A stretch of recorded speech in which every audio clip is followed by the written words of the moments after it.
II. Bapak-bapak, ibu-ibu dan jamaah rahimakumullah, keterangan ini mudah-mudahan bisa difahami dan kita benar-benar bisa menjaga diri kita, yaitu sesuai dengan anjuran dari Allah Subhanahu wa taala. Ya ayyuhalladzina amanu qu anfusakum wa ahlikum naro. Wahai orang-orang yang beriman, jagalah diri-diri kamu sekalian dan keluarga kamu sekalian dari api neraka. Kesesatan yang menjerumuskan kepada api neraka adalah kesesatan yang paling tinggi, itu kesesatan akidah.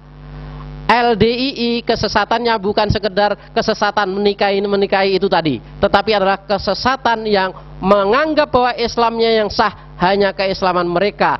Ini berarti memberikan syarat yang sangat ketat bahwasannya keislaman yang benar hanya keislaman mereka. Ini adalah satu hal seakan-akan sebenarnya adalah mengaku bahwasanya Nur Hasan Ubaidah itu nabi baru.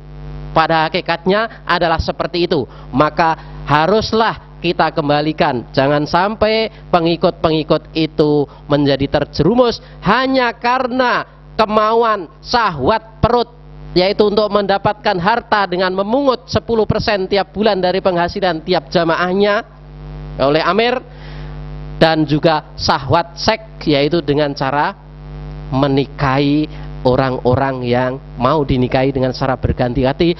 Bahkan hampir akhir hayatnya Nur Hasan Ubaidah itu menurut majalah Gatra, ketika menjelang matinya tahun 1982 yang mau menghadiri kampanye Golkar di lapangan Banteng, maka di Cirebon mobilnya tabrakan dan kemudian meninggal. Tetapi seminggu atau 2 minggu sebelumnya Nur Hasan Ubaidah itu baru saja jadi pengantin baru dengan wanita saja yang masih gadis kencur, umur 15 tahun dan dipilih yang dari Madura.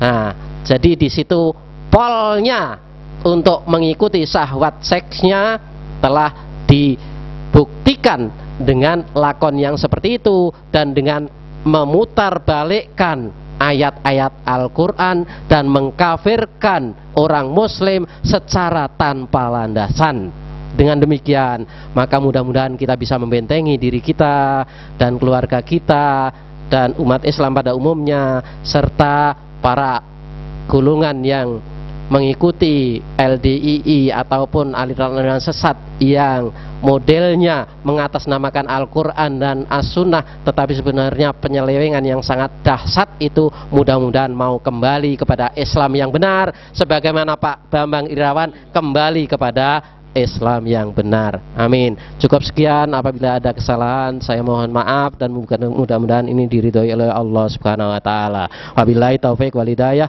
Wassalamualaikum warahmatullahi wabarakatuh. Baiklah Bapak-bapak dan saudara-saudara yang dimuliakan Allah Subhanahu wa taala. Bersama-sama tadi kita telah menyimak dan mendengarkan kesesatan-kesesatan yang sangat fantastis dari kelompok yang bernama Islam Jamaah atau LDI ini melalui pemaparan kedua narasumber kita. Fantastik, spektakuler dan kolosal. Insyaallah. Dan insyaallah kita akan mendengarkan pertanyaan-pertanyaan dari peserta kajian untuk memperdalam apa yang telah disampaikan oleh kedua narasumber kita tadi. Baik, kami persilahkan kepada Bapak-bapak dan saudara-saudara yang akan mengajukan pertanyaan. Silahkan pertanyaannya langsung disebutkan dan untuk siapa pertanyaan itu ditujukan. Dari sini ada 1 orang, kemudian tengah ada 1 orang, dan nanti terakhir di sebelah kiri saya. Silakan. Assalamualaikum warahmatullahi wabarakatuh. Nama saya Iwan, saya ingin bertanya kepada Ustadz Bambang Irawan. Pertanyaan saya adalah, apa yang membuat kuat LDII walaupun sudah dilarang, sudah diintimidasi dari sana-sini, tapi masih bisa eksis melakukan dakwah-dakwahnya sampai zaman Orde Reformasi ini? Itu saja pertanyaan saya, terima kasih. Saya ingin bertanya kepada Ustadz Bambang Irawan, apakah Ustadz mendapatkan teror dari kelompok atau pemimpin LDII ketika Ustadz keluar dari LDII? Dan yang kedua, bagaimana hubungan kekeluargaan Ustadz? Karena Ustadz bilang tadi ada di antara anak atau mungkin mertua yang masih tergabung dalam LDII. Ya, sekian, terima kasih. Pertanyaan pertama saya tujukan kepada Ustadz Bambang Irawan.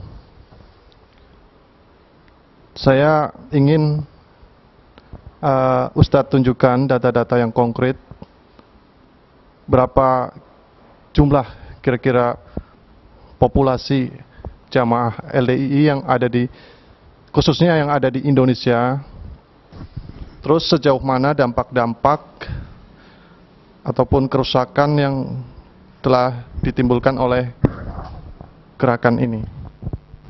Terima kasih. Pertanyaan yang bagus dan cerdas. Menjawab pertanyaan pertama, kekuatan-kekuatan apa yang menyebabkan Islam Jamaah Lemkari LDII atau apapun namanya nanti tetap eksis dan berjaya, padahal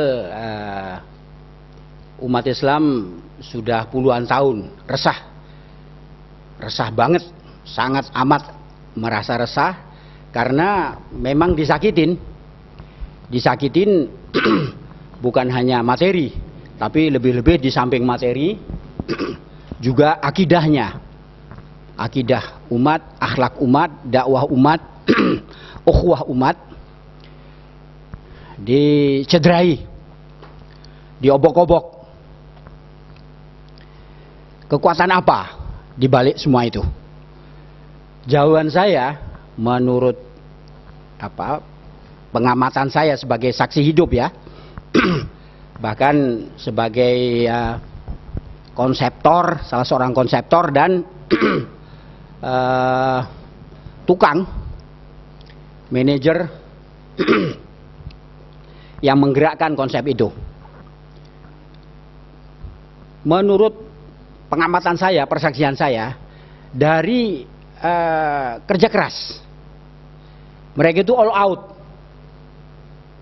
Jadi sesuai dengan yang dijadikan huruf-huruf sandi, angka-angka sandi, angka-angka keramat oleh Islam Jamaah LDII sekarang, 354. Jadi 354 itu sekaligus konsep dan sistem yang mendasari kekuatan tegaknya Islam Jamaah. 3 itu bilangan dari hitung-hitungan 3 dari keyakinan mereka bahwa Islam yang syah menurut Quran dan hadis adalah Islam yang beramir, harus punya amir, berbeat, bertoat. Islam yang ada struktur, ada bentuk, ada program. 5, program itu sendiri.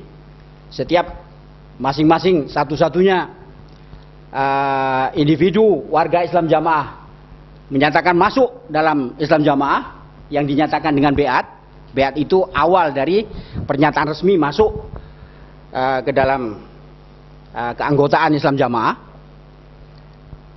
Masing-masing harus bersumpah, sumpah setia untuk sepanjang hidup sampai datang ajal mati, bahkan pembinaannya harus ditekaskan.